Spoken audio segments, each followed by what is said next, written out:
collections, classics, customs, restorations. This is Crossroads Speed Shop. Hey, welcome back to the Crossroads Diecast Speed Shop. It's a beautiful afternoon here in Crossroads Township. I'm standing outside the shop waiting for the guys to bring our next project. I think I see it coming down the road now. And here it is. It's a Ford Thunderbolt. We're going to make a custom out of that. I think it's going to be a lot of fun. I'm looking forward to doing this one. So let's get it off the truck and into the shop. Okay, well, we're in the shop now, and we have taken apart our 64 Ford Thunderbolt. It's a special edition Ford that Ford did in that year. It was meant to be a drag car, and it was based on the Ford Fairlane of that year, but it was really a hopped up, modified car. They only built about 100 of them, if I'm not mistaken. I can't remember if it was something like 60 or something like that had 4-speed transmissions, and the rest of them had automatic. I might be wrong on the number there, but I know that there's very few of them made, so they were a pretty rare car. The Hot Wheels version of this came out in 2001. That was the first year the first edition's car came out. It came out in black. This is a 2002 casting. When you look at it, it's been pretty well play worn and stuff. It's beat up, you know, the Hot Wheels logo and even the Thunderbolt livery and stuff on it. When you look at it, is kind of missing. Talk about play worn. You want to look at this base. The base, you can see that, you know, the bumpers are all the chrome is almost worn off of them. The old 5 spokes are gone, and they were not going to use those anyway.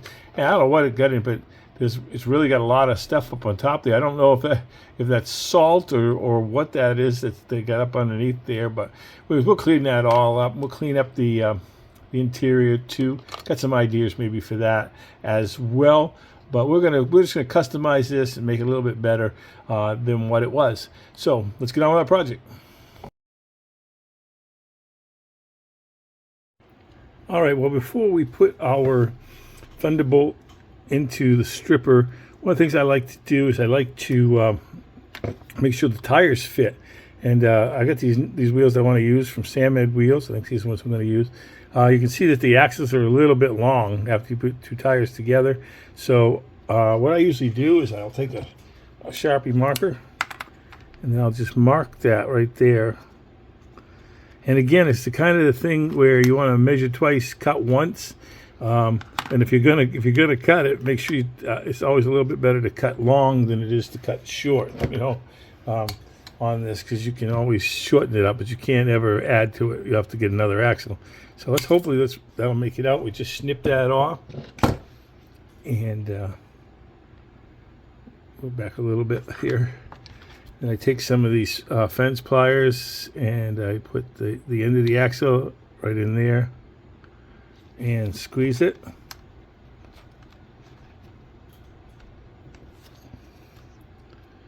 And once you get a part down there where it really looks like it's flat, this one hasn't gotten it yet. Yeah, you can see here now. See how it's like this got a little flat piece there. That should hold it. Let's see that. Yeah, that should be good. Let's see how it works on the front of this. And put it in there. Yeah, seems like it'll be good. I think that'll look good. So then what we do, again, I always put the interior in too, because if you just put the body on, you may find, oh, it fits good, and then once you put the interior in later on, you get it all done, then it isn't. So here we go. We got a roller here. All right, let's move on.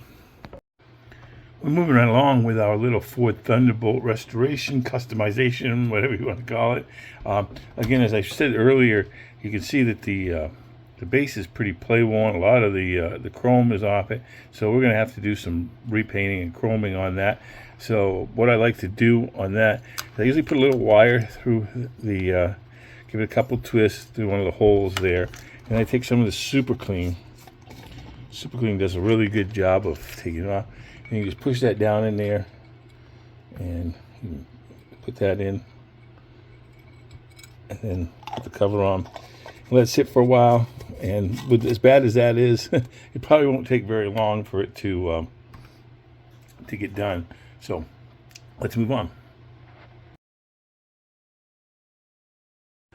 All right, well, we're working on our little Ford Thunderbolt here, and I want to paint it with some of this ice blue from Second Chance Redlines. It's a rectifying paint. I want to use that in the hardener. What I did first, though, is I got the car all shined up. You can see, and looks pretty nice. After I got all the paint off it and everything, I used some of the Flitz polish and a felt buffing wheel so that I could get that shined up, and then washed it off with some degreaser and a toothbrush to clean up all the little areas, because sometimes you get a little black and some of the stuff in the different body lines and things like that. So I got that, and you can see it's pretty good. I can actually almost see my reflection in there, so that's really good to do. So we're going to do that. Got one of these little medicine cups, and what I typically do when I am doing these is I take one of these little pipettes, I think they're like a 0.5 milliliter or something like that, and I squeeze it, and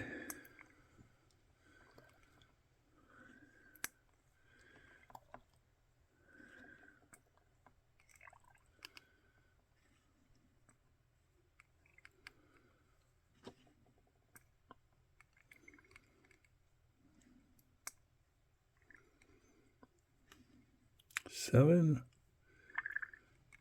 and 8. I use 8 of those. When you get done, take this pipette, and because it's disposable, throw them right away. That way you don't get anywhere near your hardener. And then what you're going to do is you're going to take the hardener, and like I say, they usually say 5 to 1. I do 4 to 1. So just that'll be 8 of the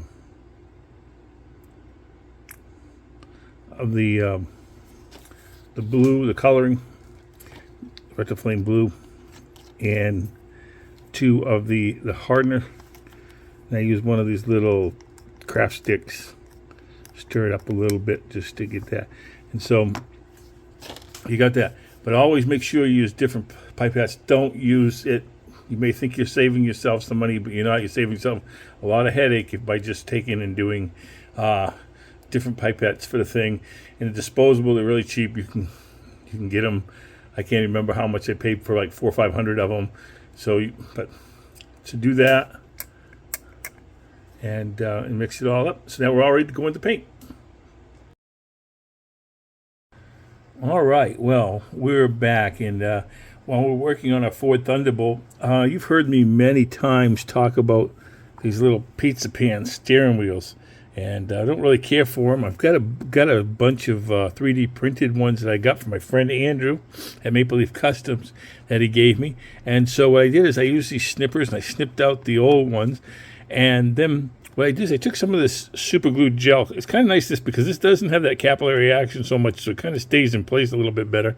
And I usually just set a little piece of tape on my mat, and I took a little dab of it, and I dabbed it on, pulled it out of the super glue, dabbed it onto the thing, and then what I did was before I did all that, I should tell you what I did is after I cut out the old pizza pan steering wheel, I took my pin vise, and I drilled a hole that was about the size of the shaft, the steering wheel column, or whatever you want to call it, on the steering wheel, and drilled that out a little bit so I had a place to put it. Then I put some of the super glue using a toothpick into the hole and placed the steering wheel on there. After I got the steering wheel set where I kind of wanted it to be, then what I did was I took some Instaset and took just a couple of little drops. I like to use a dropper or something. I don't like to spray it because the spray goes all over everything. And so I put a little dropper in there just to harden it up. So it's hardened up real nice. Got like kind of an old-fashioned steering wheel in there, and it looks pretty good. So what we're going to do now is we'll paint the whole interior and move on. All right. Well, we're back, and we're still working on our Ford Thunderbolt. I cleaned up the windshield, washed it up with some hot soap and water. Got some of that white, I don't know what that stuff was that was on it, but got that cleaned off. But now what I want to do is I just kind of want to give it a little bit more of a shine, like I always do. So I'm going to take and dip it in this Pledge Revive. Again, just dip it in there. It's good to, as much as possible, to tap off the excess. Of course, you're always going to have a little bit, so you want to just go around and wick away the edges like this. Don't get it on the windshield. Don't touch the windshields or the windows. Just go like that. You got it. That looks pretty shiny. It should look really good. So we'll let that there. And we'll put it under cover and cover it up. And let's move on. So we're moving right along with our Ford Thunderbolt. Again, we just got the base. We painted the base black, and we've chromed. Still got a little bit of detailing I want to do on it. But the wheels I put on, basically doing the same thing I've talked about many times on other builds. These are some nice Samed wheels, and they're black rims.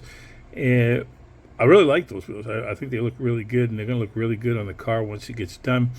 But I've shortened up the axles, and I took a little bit of the JB Super Weld, put a drop in there, and then put the ultraviolet light on there for about 9 seconds. That works pretty well to hold those axles in and get it. But you really want to make sure that it gets to 9 seconds, just so that the wheels can turn. So because we got this all taken care of. Let's see now. All the wheels spin really good. So that's good. So we got a roller. Let's move on. Later. All right, well, we're back, and we have our Ford Thunderbolt that we have stripped down, repainted. I got it cleaned up, detailed the lights, the front chrome, and repainted the base black, because you may remember how beat up that was.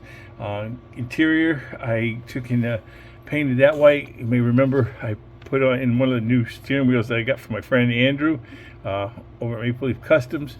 Put that in there.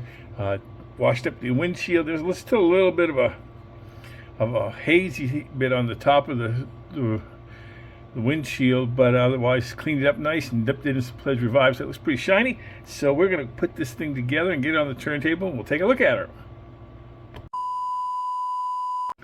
Well, here we have our Ford Thunderbolt, what it looked like previous to this build. You can see it was kind of play worn and stuff, and now this is what it looks like. It's got a beautiful Retroflame blue paint from Second Chance Red Lines. I stripped the base, painted it black, and then I chromed the front end and the rear bumper. Detailed the headlights and the tail lights. I even put some transparent red on top of the chrome on there. Love those black Samed wheels. Those really look really cool. You can't see it too much from here, but after I cleaned up the windshield and tipped it some Pledge Revive, that steering wheel is a new steering wheel that I put in. I replaced the pizza pan one with one that my friend Andrew over at Maple Leaf Customs gave me, and had a lot of fun with this build. I hope you enjoyed, as my viewers and subscribers. I appreciate you so much, and I hope you enjoyed watching this video and this build. I hope it gives you ideas and things to do, because you can do this as well, and a lot of fun. It's a fun hobby, and as always, God bless, and thanks for stopping by the shop.